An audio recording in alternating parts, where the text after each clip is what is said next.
दोस्तों नमस्कार, मैं शिवम कुर्मी। आज हम देखेंगे दोस्तों कुछ आईएमपी प्रश्न। जी हाँ, परीक्षा की दृष्टि से हाल ही में अभी जो है त्रैमासिक परीक्षा चालू होने वाली है और उस त्रैमासिक परीक्षा की नज़र से हम कुछ आईएमपी प्रश्न देखेंगे गणित के। तो आज हम देखेंगे दोस्तों चैप्टर नंबर 2 और चैप्टर नंबर 3। जी हाँ, बहुपद और दो चर वाले रैखिक समीकरण के जितने भी आईएमपी प्रश्न हैं जो कि पेपर में आने की पॉसिबिलिटी ज्यादा है, उन प्रश्नों को आज हम देखते हैं। ठीक है, तो वीडियो को लास्ट तक देखें, एक भी क्वेश्चन जो है आप स्किप ना करें। तो हम जैसे पहली बात करते हैं चैप्टर की, सेकेंड चैप्टर का पहला प्रश्न। आपके पास यदि कोई बहुपद है x square plus 7x plus 10, ठीक है, तो इसका आपको शून्यक निकालना है और शून्यकों के बीच संबंध की जो है सत्यता की जांच करनी है। तो सत्यता की जांच करनी है तो सबसे पहले तो इसको हम क्या करेंगे, गुणनखंड विधि से हल करेंगे। गुणनखंड विधि से हल करने का मतलब यह है कि इसको हल तोड़ के करना है। और ये जो चैप्टर वाइज सीरियल से क्वेश्चन जो हमारी वीडियो में आपको मिल जाएंगे, यदि आपको बिल्कुल सीक्वेंस से चाहिए तो। अभी तो यहाँ हम सिर्फ आईएमपी बताएंगे, ठीक। तो अब देखो इसका गुणांक क्या है, एक। तो इस तरीके से हम आपको गुणा करते हैं 10 एकम 10। ऐसी दो संख्याएं हमें चाहिए है जिनका गुणा करने पर 10 आए।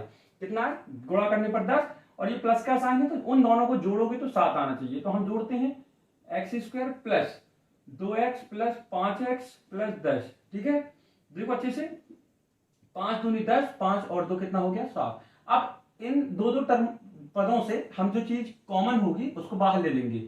तो यहां पर देखो x है और यहां भी x है, तो इन दोनों से हमने x कॉमन ले लिया, तो यहाँ एक x बचा, यहां से हमने x लिया तो 2 बस बचा। अब यहां पर देखो दोस्तों केवल 5 कॉमन ले, देखो इसको हम 10 को लिख सकते हैं 5 गुणित 2, तो 5 यहां भी है और यहां भी है, तो 5 हमने ले लिया। तो यहां कितना बचा x और यहां कितना बचा 2। ठीक है, अब पूरे पद में देखो x धन 2 यहां भी है, x धन 2 यहां भी है, तो हम दोनों से x धन 2 ले लेंगे। जैसे हमने x धन 2 लिया तो यहां पर क्या बचा, केवल x, और यहां केवल बचा 5।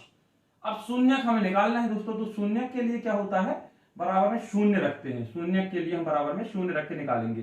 तो शून्यक के लिए क्या करेंगे, x प्लस 2 बराबर 0, तो x बराबर -2, और x प्लस 5 बराबर 0, तो x बराबर -5। तो ये दो वैल्यू जो है आपकी आ गई, और यही है आपके आंसर, मतलब ये आपके शून्यक है।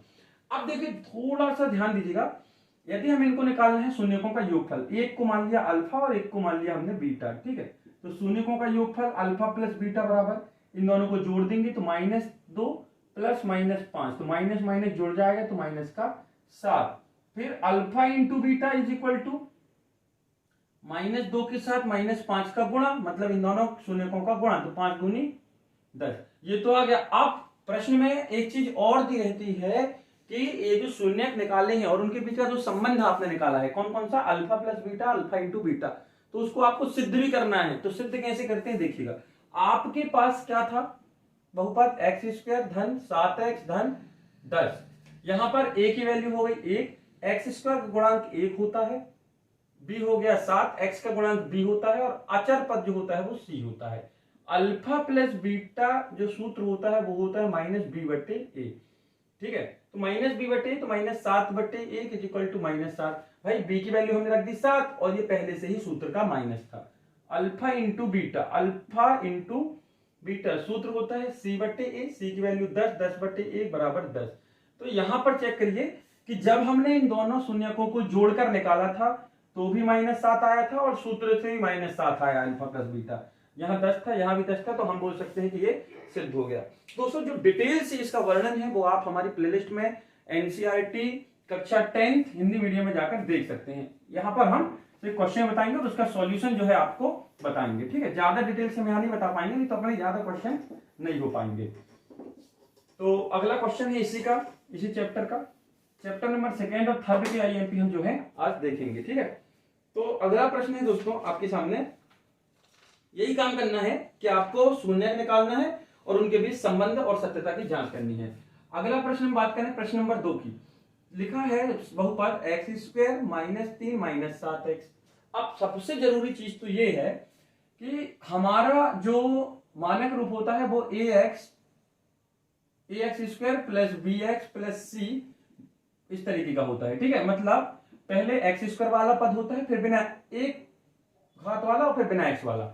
यहां पर स्क्वायर वाले के बाद डायरेक्ट अचर है, तो हम इसको पहले लिखेंगे। तो हम क्या लिखेंगे, 6x स्क्वायर -7x -3। अब क्या करते हैं हम इन दोनों का गुणा, 6 × 18। ऐसी तो संख्या जिनका गुणा करने पर 18 आए और घटाने पर 7 आए तो कितना हो जाएगा दोस्तों, हम बोल सकते हैं 9 दूनी 18 माइनस का 9x और प्लस का 2x, ठीक है ना। 9 दूनी 18, 9 में से 2 गए तो माइनस का 7। इन दोनों से हमने 3x कॉमन ले लिया।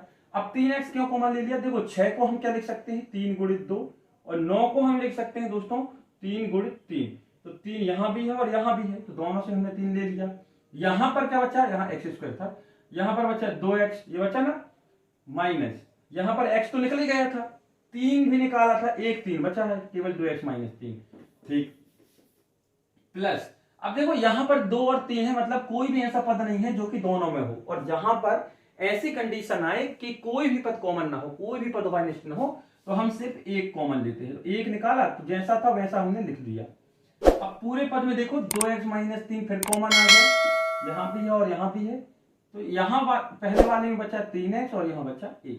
और शून्य के लिए हम क्या करते हैं, दोनों को 0 के बराबर लिखेंगे, है ना। शून्य के लिए शून्य निकालना है तो इसके लिए दोनों को 0 के बराबर लिखेंगे। तो 2x - 3 बराबर 0, तो 2x बराबर 3, ये माइनस का इस तरफ गया प्लस हो गया, x बराबर 3/2, एक वैल्यू आ गई।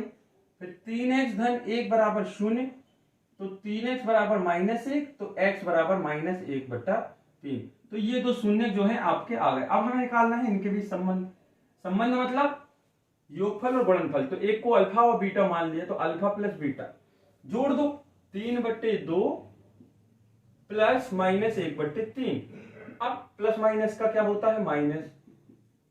एलसीएम कितना आया दोस्तों 6, 2 से 3 बार गया, 3 × 3 = 9 हो गया, 3 से 2 बार गया, गुणा हो गया ये, तो कितना आ गया आपका 7/6। ये अल्फा प्लस बीटा आ गया दोस्तों आपका 7/6। अब हमें अल्फा इंटू बीटा चाहिए, मतलब इन दोनों का गुणा, तो 3/2 के साथ -1/3 का गुणा, 3 से 3 कैंसल, तो आपके पास केवल क्या बचा है -1/2। अल्फा इंटू बीटा और अल्फा प्लस बीटा अब सिद्ध करना है मित्रों। तो अल्फा प्लस बीटा का सूत्र होता है -b/a, और -b मतलब b की वैल्यू -7। देखो x का जो गुणांक होता है वो b होता है, तो -7/6 माइनस माइनस प्लस 7/6। देखो 7/6 आया और यहां पर भी कितना आया था 7/6, मतलब हमारा आंसर जो है बिल्कुल सही है। Alpha into beta c/a, c कितना है देखो -3, कितना है -3, और ये 6 कट जाएगा, 3 एकम 3, 3 दूनी 6, -1/2, ये भी -1/2 और यहाँ भी 1/2 माइनस का, मतलब हमारा आंसर जो है पूरी तरीके से सही है। आपको पहले अल्फा प्लस बीटा निकालना है शून्य के द्वारा, फिर उसके बाद सूत्र से उसको सिद्ध कर देना है, ठीक है। अगला प्रश्न है प्रश्न नंबर 3। कौन सा है प्रश्न नंबर 3, इसी का प्रश्न नंबर 3। पूरे क्वेश्चन करेंगे दोस्तों चैप्टर नंबर 2 और चैप्टर नंबर 3 के, बिल्कुल भी वीडियो स्किप ना करें, जितने भी आईएमपी क्वेश्चन है सभी हम यहाँ पर शामिल कर लेंगे। तीसरा प्रश्न दोस्तों देखते हैं, ठीक है। तीसरा प्रश्न में शून्य निकालना और शून्य के बीच संबंध। प्रश्न है 4u² + 8u, 4u² + 8u। थोड़ी सी समस्या, अब ये जो है आपका बहुपद है, बहुपद हमारा होता है ax² + bx + c। तो a और b तो दिया है, c नहीं दिया, तो c यदि नहीं दिया है तो आप इसको 0 लिख सकते हैं। भाई यहां पर यदि कुछ नहीं दिया है तो आप +0 करके लिख सकते हैं, क्योंकि उसका कोई मतलब नहीं है, लेकिन हमें तो शो अप करना है मानक रूप में। तो चाहो तो हम यहां से लिख सकते हैं a की वैल्यू 4 है और b की वैल्यू कितनी है 8 है, और c की वैल्यू कितनी है 0, c की वैल्यू 0। अब क्योंकि हमें यहां पर पहले शून्य निकालना है, तो 4u² + 8u, इन दोनों से दोस्तों हम क्या करेंगे 4u कॉमन ले लेंगे। क्यों, क्योंकि 8 को हम लिख सकते हैं 4 × 2, तो 4 यहां भी है और इस वाले में भी, तो एक u यहां बचा और यहां पर बचा 4 दूनी 8, केवल 2 बचा, u तो निकल ही गया। अब शून्य के लिए हम दोनों को 0 के बराबर लिख देंगे, है ना। शून्य के लिए दोनों को 0 के बराबर लिख देंगे। तो एक बार 4u बराबर 0, तो u बराबर 0/4, तो u बराबर से 0। फिर u + 2 बराबर 0, तो u बराबर से -2। क्लियर है दोस्तों, आपके ये दो शून्य जो है आ गए। अब हमें निकालना क्या है इनका योगफल और गुणनफल। तो alpha plus beta is equal 0 + -2, 0 से में से -2 जाएगा तो -2 ही बचेगा, और फिर अल्फा इंटू बीटा क्या होता है इन दोनों का गुणा, तो 0 के साथ -2 का गुणा मतलब 0 का ही, किसी भी संख्या का 0 के साथ गुणा करो, चाहे वो संख्या कितनी ही बड़ी क्यों ना हो, 3 अंक वाली हो, 4 अंक वाली हो, कितनी बड़ी क्यों ना हो, तो वो 0 हो जाता है। अब सिद्ध करना है दोस्तों, तो अल्फा प्लस बीटा का सूत्र क्या होता है, -b/a, और b की वैल्यू कितनी है, -8/0 इज इक्वल टू, अच्छा 8 नहीं है, 4 है, a की वैल्यु 4 है, 4 से कट गया, 4 दूनी 8, माइनस का 2 आ गया, देखो यहां भी माइनस दो, यहां भी माइनस दो, चलो ठीक है। सूत्र से अल्फा इंटू बीटा क्या होता है, c/a, c का मान 0 और ये 4, तो 0/4 इज इक्वल टू 0, मतलब ये भी आंसर जो है हमारा सिद्ध हो गया। क्लियर है, चलो ठीक है, अगला प्रश्न करते हैं दोस्तों, प्रश्न नंबर 4। इनको बहुत अच्छे से देख लीजिएगा, बाकी अभी हम एमसीक्यू भी बताएंगे, ठीक है, तो बने रहिएगा। प्रश्न नंबर 4 की बात करें तो प्रश्न नंबर 4 पूरे के पूरे प्रश्न है अल्फा प्लस बीटा और अल्फा इंटू बीटा दिया है। क्या दिया है, मान लो प्रश्न में शून्यकों का योगफल और गुणनफल आपको दिया है, तो बहुपद बताइए, क्या बहुपद बनाइए, क्या बनाइए, बहुपद बनाइए दोस्तों, बहुपद बनाइए। तो इसके अंदर यदि हम पहले की बात करें तो दिया है अल्फा प्लस बीटा 0, योगफल जो दिया है 0, और अल्फा इंटू बीटा जो दिया है वो दिया है करनी 5। ये दो चीजें आपको गिवन है, प्रश्न में दी है कि शून्यकों का योगफल 0 है और शून्यकों का गुणनफल जो है करनी 5 है, तो बहुपद क्या होगा। अभी हम क्या करते थे, बहुपद दिया रहता तब तो शून्यक निकालते थे, लेकिन अब हमें शून्यकों का योगफल दिया है, तो बहुपद बनाने का सूत्र होता है दोस्तों x² minus alpha plus beta into x plus alpha into beta. मान रख दीजिए x² minus alpha plus beta की वैल्यू हमने 0 रख दी इंटू एक्स प्लस इसका मान रख दिया करनी 5। 0 के साथ x का गुणा 0 ही हो जाएगा, तो x² प्लस करनी 5, ये आपका आंसर, ये आपका बहुपद बन गया। ठीक है, इसी का सेकेंड की बात करें, दिया है दोस्तों अल्फा प्लस बीटा शून्यकों का योगफल दिया -1/4 और अल्फा इंटू बीटा दिया है केवल 1/4। ठीक है, अब बहुपद बनाना है तो यही सूत्र आपको यूज करना, फिर से लिख दो x² minus alpha plus beta into x plus alpha into beta. ठीक है, x² minus alpha plus beta की वैल्यू देखो -1/4 दी है ये, into x plus 1/4, x² minus minus plus 1/4x plus 1/4। अब देखिए मानक रूप क्या होता है, मानक रूप में कहीं पर भी आपको परमीय संख्या नहीं होगी, और यहां पर दो पदों में क्या दिया है, बटे का 4 हटाने के लिए पूरे के पूरे जो बहुपद है उसमें 4 का गुणा कर दो, तो वो 4 हट जाएगा, 4 से गुणा करने पर जैसे गुणा करोगे दोस्तों तो ये हो जाएगा आपका 4x², ये 4 से गुणा करोगे 4 से 4 खत्म, केवल x, यहां भी 4 से 4 खत्म, केवल 1, ये आपका आंसर। क्लियर है ना, चलो ठीक। अगला है दोस्तों अल्फा प्लस बीटा आपको गिवन है, शून्यकों का योगफल भी लिख के आ सकता है, ऐसा नहीं लिख के आएगा अल्फा प्लस बीटा, शून्यकों का योगफल दिया है करनी 2, कितना दिया है, करनी 2, और अल्फा इंटू बीटा शून्यकों का गुणनफल दिया है 1/3। ठीक है, बहुपद बनाना है, सूत्र तो हमने बताया x² minus alpha plus beta 2x plus alpha into beta, x² minus alpha plus beta की वैल्यू रख दो √2 into x plus alpha into beta 1/3। देखो यहां पर बटे में 3 है, और जो भी बटे में होता है अपन क्या करते हैं, गुणा कर देते हैं, तो 3 का पूरे में गुणा कर दो, तो ये हो जाएगा 3x² माइनस 3 करनी 2x प्लस 1, क्योंकि 3 का जैसे ही गुणा करोगे तो 3 से 3 कैंसिल हो जाएगा। तो ये कुछ क्वेश्चन थे दोस्तों चैप्टर नंबर 2 के आईएमपी प्रश्न की दृष्टि से, और जो भी क्वेश्चन होंगे वो हम अगली वीडियो में आपको कंप्लीट करा देंगे। तो अब हम चलते हैं चैप्टर नंबर 3 में, 2 चर वाले रैखिक समीकरण।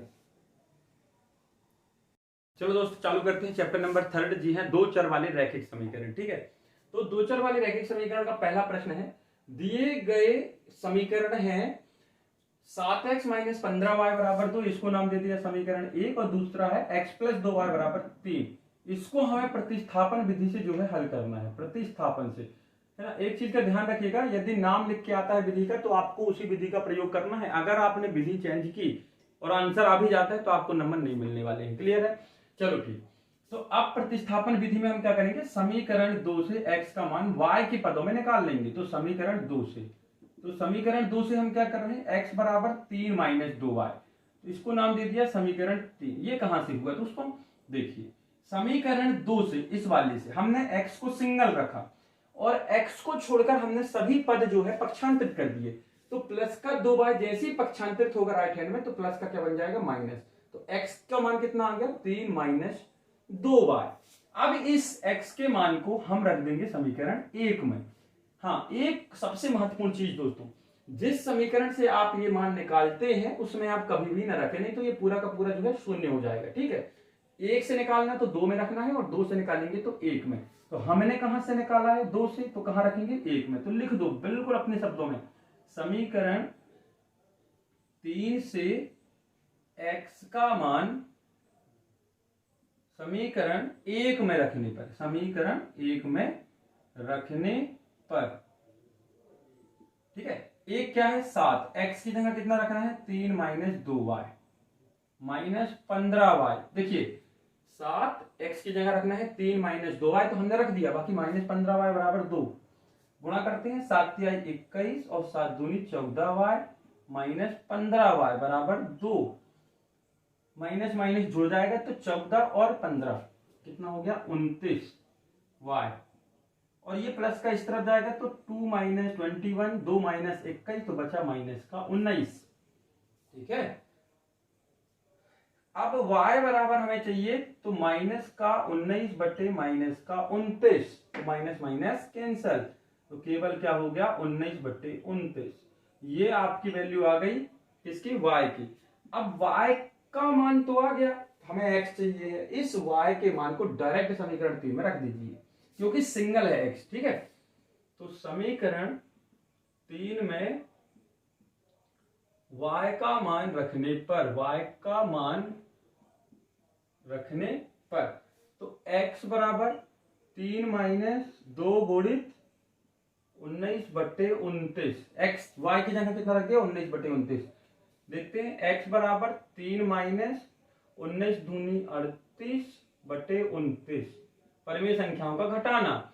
इसके बटे में कुछ नहीं है तो 1 लिख सकते हैं। एलसीएम आया 29, गुणा कर दो, 9 तिहाई 27, 3 दूनी 6 और 2 8, 87 माइनस 38।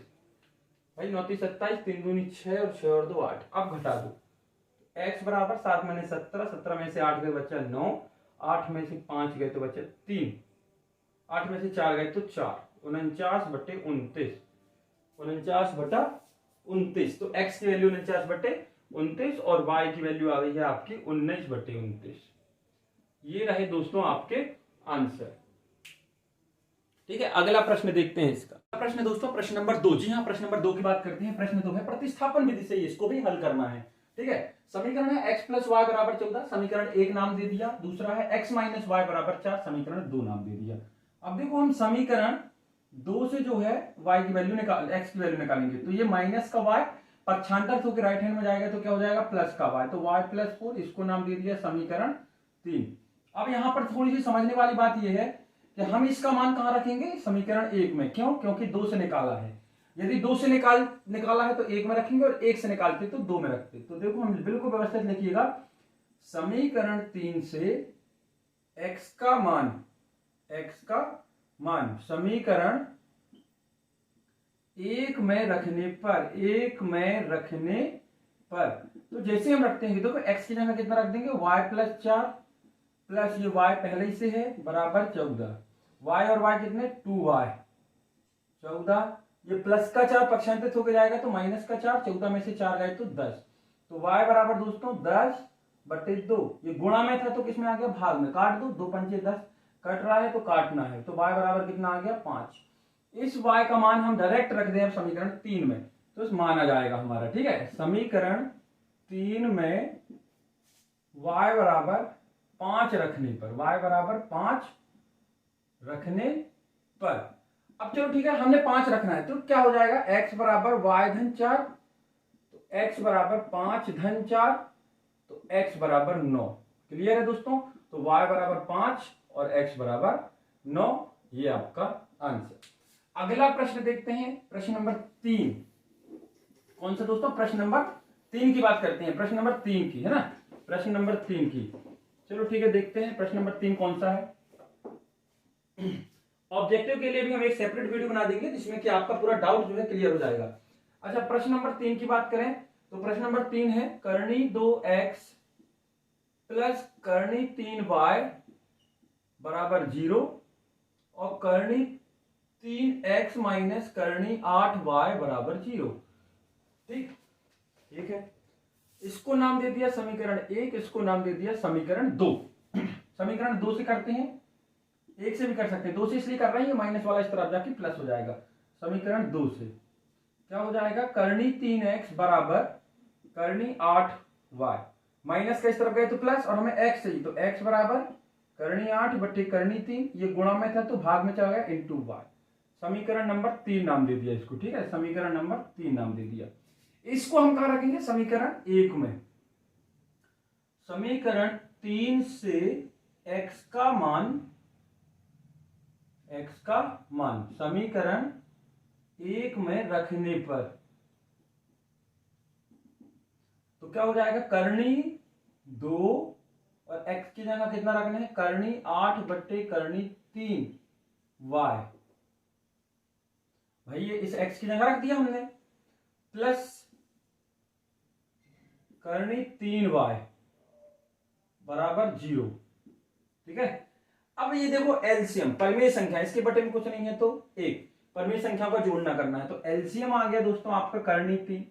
करनी 3 से करनी 3 को भाग दिया तो 1 बचा, फिर 2 के साथ 8 का गुणा करोगे तो हो जाएगा करनी 16y, प्लस 1 से भाग दोगे करनी 3 को, एलसीएम को भाग देते हैं ना, तो बचा करनी 3 और करनी 3 और करनी 3 का गुणा करोगे तो करनी 9y बराबर 0।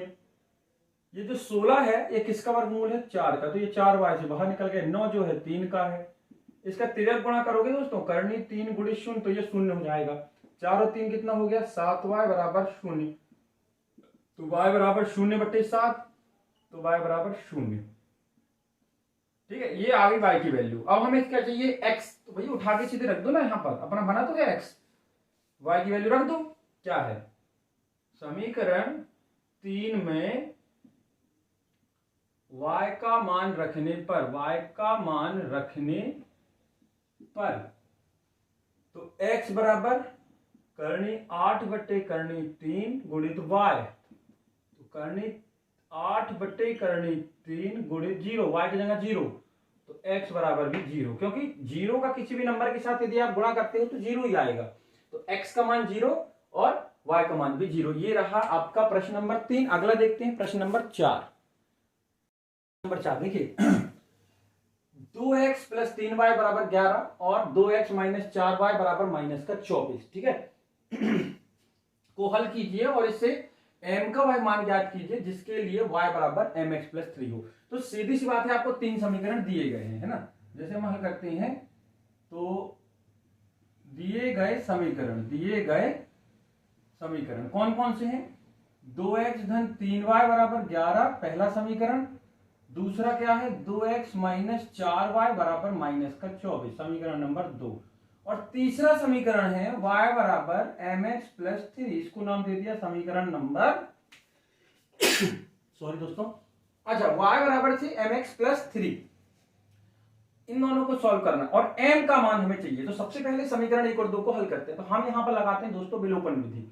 अच्छा, यहां पर विधि का नाम तो लिखा नहीं है कि आप प्रतिस्थापन से करें या विलोपन से करें, तो आप जो आपको इजी लगे आप उससे कर सकते हैं। तो हम इसको कर रहे हैं विलोपन से। देखो दोनों के x गुणांक जो है बराबर हैं, x के गुणांक बराबर हैं, तो हम घटा देंगे समीकरण 1 से 2 को घटा देंगे, गुणांक बराबर करने की जरूरत नहीं है। तो 2x प्लस 3y बराबर 11 और ये 2x माइनस 4y बराबर माइनस का 24। जब घटाते हैं तो चिन्ह बदल जाते हैं, प्लस का माइनस, माइनस का प्लस, माइनस का प्लस, 2x से 2x कैंसिल, 3 और 4, ये वाला चिन्ह काउंट करना है। अब ये माइनस नहीं लगा, 4 के सामने क्या है? प्लस, तो 4 और 3 कितने हो गए? 7y, और ये हो गया 35। कितना हो गया? 35। तो y बराबर दोस्तों 35 बट्टे 7, 7 से कट गया 5 बार, तो y की वैल्यू आ गई कितनी? 5। y कितना आ गया आपका? 5। अब इस y की वैल्यू को समीकरण 1 या 2 में से कहीं पर भी हम रख देंगे। ठीक है, तो रखते हैं, तो x भी चाहिए ना हमें। समीकरण 1 में y बराबर 5 रखने पर तो 2x धन 3y बराबर 11, तो 2x धन 3 गुणित 5 बराबर 11। भाई y की जगह 5 रख दीजिए, ठीक है। तो 2x प्लस 3 5 से 15 बराबर 11, तो 2x बराबर 11 माइनस 15, और 11 में से 15 गया तो बचा माइनस का 4, तो x बराबर माइनस 4/2। 2 से काट दो, 2 दूनी 4, तो कितना हो गया माइनस का 2। तो x की वैल्यू कितनी आ गई माइनस का 2। अब हमें आंसर में x और y तो चाहिए नहीं, क्योंकि हमारे पास दोनों मान आ गए x और y, हमें चाहिए m। अब m किस समीकरण में है, देखिए हमें 3 समीकरण जो है दिए थे, पहला दूसरा तीसरा, इन दोनों का यूज करके हमने x और y निकाल लिया। अब कौन सा बचा तीसरा, जिस पर हमें m निकालना है। क्या निकालना है m, तो m यहां पर है, तो समीकरण 3 में x और y का मान रख दीजिए। तो रखते हैं दोस्तों, समीकरण 3 में x और y का मान रखने पर, ठीक है। तो समीकरण 3 पूरा लिख लो एक बार यहां पर। तो y बराबर mx प्लस 3, y की वैल्यू कितनी आई थी 5,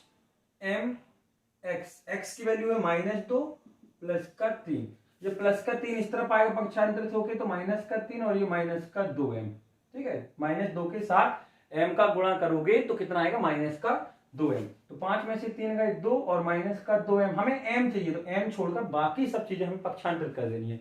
जो चीज हमें चाहिए रहती है, जो वेरिएबल आपको फाइंड करना है, उसको छोड़कर सभी उसके साथ जो भी नंबर हो पक्षांतरित कर देंगे। गुणा में है तो भाग में चला जाएगा, तो 2/-2 बराबर m, 2 से 2 कट गया, तो m बराबर बचा आपका माइनस का 1।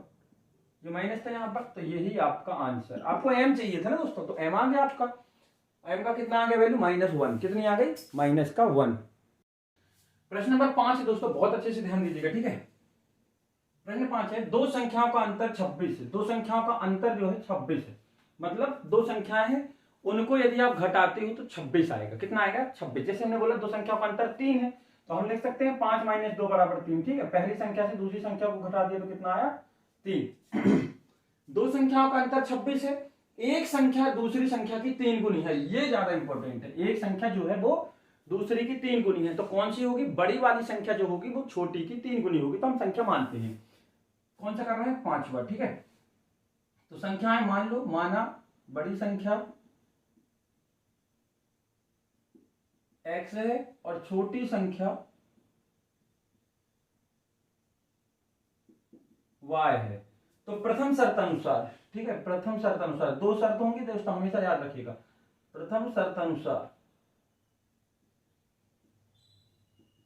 प्रथम शर्त क्या है, उन दोनों संख्याओं का अंतर 26 है, मतलब यदि x से y घटाते हो तो 26 आता है। समीकरण नंबर 1, समीकरण नंबर 1 क्लियर है, चलो ठीक। अब दूसरी शर्त अनुसार, दो शर्त है उसमें, दूसरी शर्त अनुसार, दूसरी शर्त क्या कहती है कि एक संख्या जो है दूसरी संख्या की 3 गुनी, मतलब बड़ी वाली संख्या छोटी संख्या की 3 गुनी है। इसका मतलब क्या है, यदि आप छोटी संख्या में 3 का गुणा करोगे तो उसका मान बड़ी संख्या के मान के बराबर होगा, ये क्वेश्चन में कह रहा है। इसको नाम दे दिया समीकरण 2। अब यहां गौर करिए कि x का मान कितना दिया है 3y, इसको अपन कहां रख दे समीकरण 1 में, कहां रख दे समीकरण 1 में। तो समीकरण 1 व 2 से डायरेक्ट लिख दो, x की जगह 3y रख दो, तो 3y - y बराबर 26, तो 3y में से y गया तो कितना बचा 2y बराबर 26, तो y बराबर 26 - 2, ये गुणा में है तो काय में जाएगा भाग में, तो y बराबर 2 से कट गया 13 बार, कितनी बार 13, ये कट गया, y की वैल्यू आ गई दोस्तों 1 नंबर आया। तीसरा नंबर, अब इस y को कहां रखते हैं समीकरण 2 में, तो डायरेक्ट x आ जाएगा क्योंकि हमें x ही चाहिए। समीकरण 2 में y का मान रखने पर, y का मान रखने पर, ठीक है, तो कितना हो जाएगा x बराबर 3 गुणित y की जगह कितना रखना है 13, तो x बराबर 13 × 39, 13 × 39। तो आपके आंसर हो गए, 2 नंबर चाहिए थे, एक हो गया 39 और एक हो गया 13, ये रहा आपका आंसर। अगला प्रश्न है प्रश्न नंबर 16 दोस्तों, प्रश्न नंबर 16 देखते हैं। सॉरी प्रश्न नंबर 6 दोस्तों, 16 नहीं 6, गलती हो गई, 6 लिखा है, ठीक है, 6वें नंबर का प्रश्न इसका। अभी तो बहुत सारे क्वेश्चन है दोस्तों चैप्टर नंबर 2 के, फिर हम चैप्टर 4 और 5 भी शामिल कर लेंगे। प्रश्न नंबर 6 क्या कह रहा है, दो संपूरक कोणों में बड़ा कोण छोटे से 18 डिग्री अधिक है। मतलब दो कोण हैं, एक बड़ा कोण और एक छोटा कोण, और बड़ा कोण कैसा है, छोटे में 18 जोड़ दो तो बड़ा आ जाएगा। अब संपूरक क्या होता है, संपूरक होता है ऐसे दो कोण जिनको जोड़ने पर 180 होता है, जिनको जोड़ने पर 180 होता है। संपूरक मतलब दो कोणों का योग 180 होगा। मतलब यदि हम जैसे जोड़े 160 धन 20 बराबर 180, तो ये 160 और 20 एक दूसरे के संपूरक कोण है, क्योंकि दोनों कोणों का योग कितना आना चाहिए 180 और पूरक में 90। तो मान लो दोनों कोण, माना बड़ा कोण x है और छोटा कोण जो है वो है y। तो हम जानते हैं, एक कंडीशन दी है, मतलब एक हमें पता होनी चाहिए, हम जानते हैं तभी तो, क्योंकि हल करने के लिए हमें दो समीकरण चाहिए। हम जानते हैं कि संपूरक कोणों का योग 180 होता है, मतलब x प्लस वाई बराबर 180। इसको नाम दे दिया समीकरण 1। अब क्या कह रहा है कि बड़ा कोण, प्रश्न अनुसार लिख सकते हो आप, अपने मन से तो लिखना नहीं है, प्रश्न अनुसार। प्रश्न में कह रहा है कि बड़ा कोण छोटे से 18 अधिक है। बड़ा कोण छोटे कोण से 18 अधिक है। छोटे में यदि 18 जोड़ोगे तो बड़े कोण के मान के बराबर आ जाएगा। तो x की जगह हम क्या रख सकते हैं, y प्लस 18 रख सकते हैं, प्रतिस्थापन की बात कर रहे हैं, ठीक है। तो समीकरण 1 व 2 से भाई x की जगह कितना लिखा है, y प्लस 18, इस y प्लस 18 को इस x की जगह रख दो। जैसे कि x प्लस वाई बराबर है 180, तो x की जगह कितना लगता है y प्लस 18, और ये पहले से है y 180, y और y कितने बार 2y, और ये 180, ये प्लस का 18 पक्षांतरित होगा तो माइनस का 18, तो 2y बराबर सब्ट्रैक्ट करो, घटा दो, मतलब हमारे कहने का मतलब ये है 162, कितना 162, 162। तो y बराबर चाहिए है तो 162 बटे गुणा में 2 है तो कहां जाएगा, भाग में, काट दो, 2 8 16, 2 एकम 2, y बराबर कितना आ गया 81। एक कोण आ गया 81, कितना आ गया 81। अब हमें दूसरा कोण चाहिए, दूसरा कोण को हमने x माना है, तो ये देखो समीकरण 2 में x दिया है, y प्लस 18 रख दो, y का मान डायरेक्ट रख दो समीकरण 2 में। तो समीकरण 2 में y बराबर 81 रखने पर 81 रखते हैं भाई, तो x बराबर है y प्लस 18, तो x बराबर 81 धन 18, x बराबर 99, 81 और 18 जोड़ोगे तो 99। तो आपके आंसर होगा, एक कोण हो गया 99 का और एक हो गया 81 का, देख लीजिए इन दोनों को जोड़ोगे 180 ही आएगा। तो यह है आपके 5 प्रश्न। आगे बढ़ते हैं हम 6वें प्रश्न की ओर, सॉरी 7वें प्रश्न की ओर, ठीक है दोस्तों। प्रश्न नंबर 7, ठीक है, क्या लिखा है, बहुत अच्छे से प्रश्न को देखिए। यदि किसी भिन्न के अंश और हर दोनों में 2 जोड़ दें, कितना जोड़ दें 2, अंश और हर दोनों में 2 जोड़ दें। तो जैसे कोई संख्या है दोस्तों, देखो कोई संख्या है 2/3, तो ये ऊपर वाली संख्या जो होती है वो अंश कहलाती है और नीचे वाली संख्या जो होती है वो हर कहलाती है, ठीक है, इस चीज का ध्यान रखिएगा। यदि उनके दोनों में 2 जोड़ दे, तो बस 2 जोड़ने के लिए बोला है अंश और हर में, तो देखो इसमें भी 2 जोड़ दिए, इसमें भी 2 जोड़ दिए, इस तरीके से आपको जोड़ना है, ठीक। तो वो कितनी हो जाती है, 9/11 हो जाती है। यदि अंश और हर दोनों में 3 जोड़ दें तो वह 5/6 बन जाती है। जैसे हम इसमें इन दोनों में 2 जोड़ दिए तो ये कितनी बन गई, 4/5 बन गई ना, 2 और 2 4, 3 2 5, इस तरीके से वो उसमें चेंजेस आ रहे हैं। तो वह भिन्न ज्ञात कीजिए। तो भिन्न ज्ञात करने के लिए हमारे पास 2 चीजें होनी चाहिए। कौन सी 2 चीजें, एक अंश होना चाहिए और एक हर, तो उसको हम मान लेते हैं। माना अंश x है और हर है y, तो भिन्न बन जाएगी आपकी x/y, ठीक है, x/y प्रश्न अनुसार, प्रथम प्रश्न अनुसार लिख दो या प्रथम शर्तानुसार लिख सकते हो, शर्तानुसार लिख तो अच्छा रहेगा, प्रथम शर्तानुसार, क्योंकि 2 शर्त हैं। प्रथम शर्तानुसार, प्रथम शर्तानुसार क्या कह रहा है कि अंश और हर में 2 जोड़ दे, तो अंश में जब हम 2 जोड़ेंगे तो x + 2, हर में 2 जोड़ेंगे तो y + 2, ठीक है ना, कोई दिक्कत तो नहीं। चलो ठीक, कितना हो जाएगा 9/11, हमने 9/11 कर दिया। अब त्रिय गुणा कर 11 के साथ x + 2 का गुणा और 9 के साथ y प्लस 2 का गुणा, इस तरीके से त्रिक गुणा करते हैं ऐसा वाला। तो 11x धन 11 दूनी 22, 9y प्लस 9 दूनी 18, तो ये हो गया 11x और ये इस तरफ आया तो माइनस का 9y और ये हो गया 18 minus 22 is equal to minus का 4। तो 11x माइनस 9y बराबर माइनस का 4, इसको दे दिया समीकरण 1 ना, क्या दे दिया समीकरण 1। ठीक, अब दूसरी शर्त क्या कह रही है वो भी देख लें हम। दूसरी शर्त अनुसार दूसरी शर्त है यदि उसके अंश और हर में 3 जोड़ दें तो जोड़ दो, x प्लस 3 y प्लस 3, तो अंश कितनी हो जाएगी 5/6, 5/6 हो गई। ये लो त्रिक गुणा करो तो 6 के साथ x प्लस 3 का गुणा और 5 के साथ y प्लस 3 का गुणा, 6x धन 6 × 18, 5y धन 5 × 15, तो 6x माइनस 5y बराबर 15 माइनस 18, जब प्लस का इस तरफ गए तो माइनस का 18, तो 6x माइनस 5y बराबर माइनस का 3, समीकरण नंबर 2। ठीक है दोस्तों, ठीक। अब देखिए यहां पर बहुत अच्छे से शांति से कि ये दिया है 6x माइनस 5y बराबर माइनस 3 और ये 11x माइनस 9y बराबर माइनस का 4। ठीक है, चलो अब यहां पर हमें क्या करेंगे, विधि, चाहे आप प्रतिस्थापन लगा लो और चाहे विलोपन लगा लो। तो हम लगाते हैं यहाँ पर प्रतिस्थापन। कौन सी प्रतिस्थापन, तो समीकरण 2 से x का मान निकाल ले रहे हैं हम y के पदों में। समीकरण 2 से कितना हो जाएगा 6x बराबर, ये माइनस का 5y पक्षांतरित होकर जाएगा तो प्लस का 5y माइनस का 3 पहले से था, तो x बराबर हो जाएगा 5y माइनस 3/6, इसको नाम दे दो समीकरण 3। x बराबर 5y माइनस 3/6।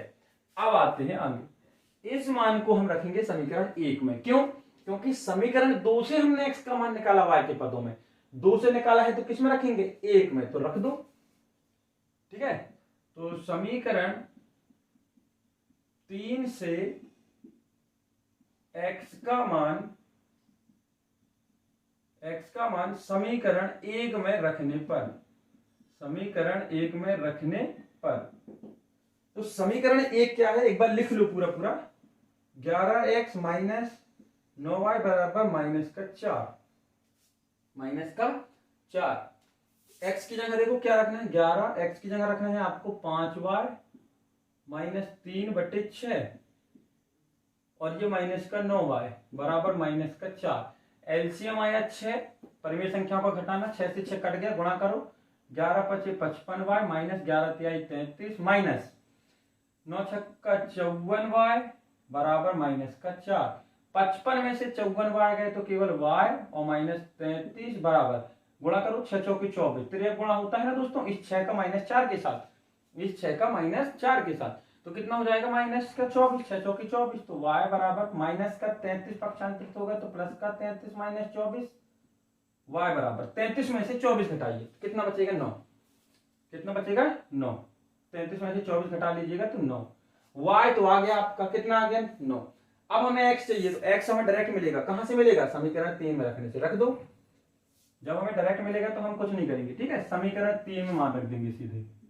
समीकरण 3 में y बराबर 9 रखने पर कितना 9, y बराबर 9 रखने पर 3 क्या है ये है, लिख लो एक बार, लिख लिया करो, डायरेक्ट नहीं रखा करो। x बराबर 5y माइनस 3/6, तो x बराबर 5 × 9 माइनस 3/6, 5 नाम 45 माइनस 3/6, x बराबर 42/6, तो x बराबर 6 × 7 = 42, x बराबर 7।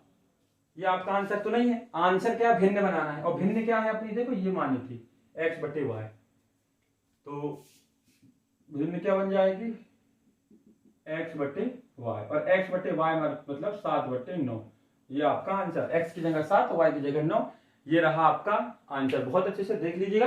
अब हम बढ़ते हैं आगे और हम पढ़ेंगे जो है दोस्तों अगले प्रश्न जो है प्रतिस्थापन विधि से संबंधित, विलोपन विधि से संबंधित, किससे, विलोपन विधि से। दोस्तों देखेंगे विलोपन विधि, ठीक है, विलोपन विधि। प्रश्न नंबर 8, हाँ, एक चीज और गौर करिएगा, यदि इन समीकरणों को हल करने के लिए विधि का नाम लिख के नहीं आता है तो आपको विधि मायने नहीं रखती है। जो आपको आसान लगे आप उसका यूज कर सकते हैं, लेकिन यदि विधि का नाम लिख के आता है तो आप उसी विधि का प्रयोग करेंगे जिस विधि का नाम लिख के आया है। तो हम बात कर रहे हैं प्रश्न नंबर 8 की। प्रश्न नंबर 8 में हमारे पास समीकरण है कितना है, इसको नाम दे दिया 1 और इसको नाम दे दिया 2। ठीक है। अच्छा, विलोपन विधि में करते क्या है? सबसे पहली बात तो यह कि विलोपन विधि में आपको करना है गुणांक बराबर। जैसे कोई समीकरण है x प्लस वाई बराबर 9 और यहां दिया है 2x प्लस वाई बराबर 4। तो गुणांक बराबर का मतलब होता है, देखो x का गुणांक यहाँ कुछ नहीं है, मतलब कितना है 1, और यहाँ x का गुणांक कितना है 2। तो या तो दोनों समीकरण में x का गुणांक 2 कर लो, जैसे कि यहां लिखा है 3y, या फिर दोनों में y का गुणांक बराबर कर लो। आप चाहे x का गुणांक बराबर कर लो, चाहे y का गुणांक बराबर कर लो, कुछ भी बराबर कर लो चलेगा, 1 का बराबर करना। तो यहां पर 2 लाने के लिए देखो यहां पर कितना है 2 और यहां 2 लाना है, तो यहां 2 लाने के लिए हम पूरे समीकरण में क्या करें, 2 का गुणा कर देंगे। यदि आप किसी भी समीकरण में किसी भी संख्या से गुणा करो या भाग करो या घटा दो, उससे उसमें कोई फर्क नहीं पड़ने वाला है। तो यहां 2 लाने के लिए हम क्या करेंगे, समीकरण पहले जो समीकरण है पहला उसमें 2 का गुणा कर देंगे, तो ये हो जाएगा 2x 2y और ये 18। आगे क्या परिवर्तन हो रहा है हमें उससे मतलब नहीं है, चाहे संख्याएं बढ़ जाए चाहे संख्याएं घट जाए, कुछ भी हो जाए हमें मतलब नहीं है। आप जिसका गुणांक बराबर करना चाहते हो ना दोस्तों, वो गुणांक बस बराबर हो जाना चाहिए। ठीक है, तो हम देखते हैं सेम कंडीशन। समीकरण है x प्लस वाई बराबर 5, समीकरण 1, और ये लिखा है 2x माइनस 3y बराबर 4। यहां पर देखो x का गुणांक 1 है तो उसको बराबर करना है, तो हम लिखेंगे x का गुणांक बराबर करने के लिए, बराबर करने पर तो क्या करेंगे, समीकरण 1 में हम 2 का गुणा कर दें। जैसे 2 का गुणा करेंगे तो ये 2x हो जाएगा, और समीकरण 2 को घटा दें गुणा करके, तो 2 का गुणा कर दो तो ये हो जाएगा 2x धन 2y और 5 दूनी 10। भाई पूरे के पूरे पदों में गुणा करना है, ना कि पहले वाले में। जितने पद होंगे सब में गुणा, जैसे 2 के साथ x का 2x 2y और 2 पंचे 10। समीकरण 2 में हमने किसी संख्या का गुणा नहीं किया, सीधे घटा दिया, तो घटा दो 2x माइनस 3y बराबर 4। और जब घटाने की बात आती है दोस्तों तो चिन्ह बदल जाते हैं, तो प्लस का माइनस और माइनस का प्लस और प्लस का माइनस। ठीक है, 2x से 2x खत्म, 3 और 2 कितना हो गया 5y, 10 में से 4 गए तो 6, तो y बराबर हो गया 6/5। ये गुणा में था तो भाग में चला गया, ये आ गई y की वैल्यू। अब इस y की वैल्यू को समीकरण 1 में 2 में जहां भी चाहो आप रख सकते हो, तो हम 1 में रख दे रहे हैं। ठीक है, तो रख दें। ठीक, समीकरण 1 में y का मान रखने पर, y का मान रखने पर तो x प्लस वाई बराबर 5 है और y का मान कितना है 6/5, तो x धन 6/5 बराबर 5, तो x बराबर 5 माइनस 6/5। ये प्लस में है तो क्या हो जाएगा माइनस में, तो x बराबर एलसीएम आया 5, तो हो गया 25, 25 माइनस 6, x बराबर 19/5। ये परिमेय संख्याओं का घटाना है दोस्तों, x का मान ये आ गया और y का मान आया था 6/5। ये आपके आंसर। ठीक है, अगला प्रश्न है प्रश्न नंबर 9। तो प्रश्न नंबर 9 देखते हैं। प्रश्न नंबर 9 की बात करते हैं। प्रश्न नंबर 9, अब देखो प्रश्न नंबर 9 क्या है। प्रश्न नंबर 9 है 3x माइनस 5y बराबर का 4। ये प्लस का 4 हम पक्षांतरित करके इस तरफ लाएंगे तो क्या हो जाएगा प्लस में, क्योंकि मानक रूप में लिख लें। 3x माइनस 5y माइनस का 4 पक्षांतरित हुआ तो प्लस का 4, इसको नाम दे दिया समीकरण 1। यहां देखो 9x है और इस 2y को पक्षांतरित करके लेफ्ट हैंड में लाएंगे तो प्लस का 2y क्या हो जाएगा माइनस का 2y, तो 9x माइनस 2y बराबर 7, समीकरण नंबर 2। चलो ठीक, अब गुणांक बराबर करना है ना, आपको सिर्फ गुणांक देखना है एक का। x का गुणांक कितना है 3 और x का गुणांक कितना है 9, और यहां यदि हम 9 कर दें तो हमारा काम बन जाएगा। चलो ठीक, आपको क्या चाहिए, यहाँ 9 चाहिए, यहाँ 9 है तो यहाँ 9 चाहिए, चाहे कैसे भी आए वो हमारी समस्या है। तो यहाँ 9 करने के लिए हम क्या करेंगे, पूरे समीकरण में 3 का गुणा कर दो। क्यों कर दें, 3 त्रिक 9, भाई हमें सिर्फ 9 चाहिए, बाकी बाद में क्या होता है मुझसे फर्क नहीं पड़ता है। तो पूरे समीकरण में 3 का गुणा कर दो, तो लिख दो x का गुणांक बराबर करने पर, तो समीकरण 1 में हमने 3 का गुणा कर दिया और समीकरण 2 को घटा दिया। इसमें 3 का गुणा करके 2 को घटा दो, 3 त्रिक 9x, 3 5 15y और 3 चौके 12। भाई पूरे के पूरे पदों में 3 का गुणा कर दिया, 3 त्रिका 9, 3 5 15, 3 चौके 12। इसके साथ कोई छेड़खानी नहीं, तो ये हो जाएगा 9x माइनस 2y बराबर का 7, प्लस का माइनस, माइनस का प्लस, प्लस का माइनस। जब घटाने का काम करते हैं ना तो ये चिन्ह जो है दूसरे समीकरण के बदल जाते हैं, ये माइनस का प्लस हो गया, ये प्लस का माइनस। तो 1 प्लस 1 माइनस काम होगा घटाने का, 15 में से 2 गए तो बच्चा माइनस का 13y। कितना बचा? माइनस का 13y। बहुत अच्छे से ध्यान दीजिएगा दोस्तों थोड़ा सा, है ना। 3x माइनस 5y बराबर 4 और 9x माइनस 2y धन 7। ठीक है, 3 का गुणा किया, 3 त्रिका 9, 3 5 15, ये माइनस का प्लस हो गया। ठीक है, कोई बात नहीं। और ये 12 में से 7 गए, 12 में से 7 गए तो 5, y बराबर हो गया माइनस का 5/13। ये माइनस जो है दोस्तों यहाँ बटे में लिखो या अंश में लिखो, कोई दिक्कत नहीं। आप एक माइनस है तो वो तो माइनस में ही वैल्यू काउंट होगी, तो y बराबर माइनस 5/13। अब चाहिए x, तो इस y के मान को किसी भी समीकरण में रख दो। अब हाँ दोस्तों, करते क्या है, हम ऐसी जगह रखेंगे जहां पर हल करने पर आसानी हो। यहां पर हम रखेंगे क्योंकि सभी संख्याएं छोटी हैं, तो हमें हल करने में आसानी होगी, तो हम x की जगह यहां पर समीकरण 1 में रख दें y का मान। ठीक है, तो समीकरण 1 में y का मान रखने पर, y का मान रखने पर तो कितना हो जाएगा? 3x माइनस 5 गुणित माइनस 5/13 बराबर 4। भाई 3x माइनस 5, y की जगह माइनस 5/13 गुणा में बराबर 4। तो 3x माइनस माइनस प्लस का 25/13 बराबर 4। ठीक है, देख लीजिएगा, y बराबर माइनस 5/13। ठीक है, अब 3x बराबर ये y का मान था माइनस 5/13। ठीक है, तो 3x बराबर हो जाएगा 4 माइनस 25/13। ये प्लस का इस तरफ गया तो माइनस में हो गया। हाँ, और सबसे महत्वपूर्ण चीज क्या है, सबसे जरूरी चीज ये है कि हमारा काम क्या है, चर को एक साइड रखना और अचर को एक साइड। ठीक है, तो अचर हमने इस तरफ ले गए, तो 3x बराबर एलसीएम आया 13, 13 चौके 52, 52 माइनस 25, परमी संख्याओं का घटाना।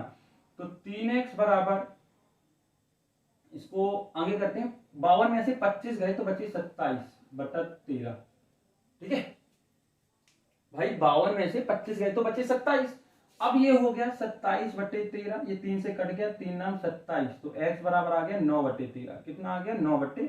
तो x बराबर 9/13 और y बराबर माइनस का 5/13। ये रहा आपका आंसर, ये है आपका आंसर। क्या है आंसर? तो ये रहे आपके जो है दोस्तों विलोपन विधि के, और 3 सवाल और हैं जो आपको करना है, प्रैक्टिस के लिए हम दे देंगे, उनको करने की कोशिश करिए। बाकी अगले वीडियो हम कंप्लीट करा देंगे, और अगले वीडियो में हम देखेंगे 4था और 5वां चैप्टर के आईएमपी प्रश्न। ठीक है, आज के लिए इतना ही, धन्यवाद।